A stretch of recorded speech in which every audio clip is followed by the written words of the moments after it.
नागपूरमध्ये एटीएम व्यवहार अपयशी ठरून खात्यातून पैसे वजा झाल्याने ग्राहकाने 8 वर्ष कायदेशीर लढा दिला. अखेर ग्राहक आयोगाने ॲक्सिस बँकेला रक्कम आणि नुकसान भरपाई देण्याचे आदेश दिले. शिवसेना उद्धव बाळासाहेब ठाकरे नेते अंबादास दानवे यांनी जीवे मारण्याच्या धमक्या आल्याने खळबळ उडाली. छत्रपती संभाजीनगरमध्ये त्यांनी पोलिसांत तक्रार दाखल करून सुरक्षा वाढवण्याची मागणी केली. नवी मुंबईतील खारघर तुर्भे लिंक रोड प्रकल्प 2028 पर्यंत पूर्ण होणार.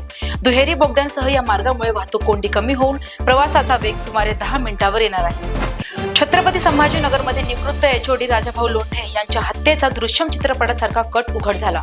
कुटुंबियांनी आखलेल्या कटातून खून केल्याचा संशय पोलिसांनी तपासात समोर आला. बिग बॉस मराठी 6 मधून बाहेर पडल्यानंतर प्राजक्ता शुक्रेने आपले मत व्यक्त केले.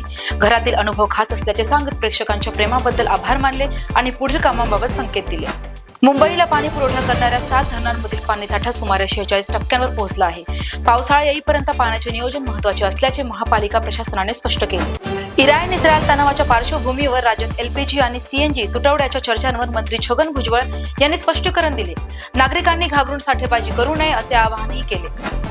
मुंबईतील रुग्णालयात धक्कादायक प्रकार घडला. आयसीयूमध्ये उपचार घेत असलेल्या 89 वर्षीय रुग्णाच्या हाताला उंदराने चावा घेतल्याची घटना समोर आली असून प्रशासनावर प्रश्नचिन्ह उपस्थित झाले आहे. पुरस्कार सोहळ्याचे निमंत्रण न मिळाल्यामुळे अभिनेता सूरज चव्हाण नाराज झाला. त्याने सोशल मीडियावर भाष्य करत चाहत्यांना गेमिंग प्रमोशनाबद्दल सावध राहण्याचा इशाराही दिला.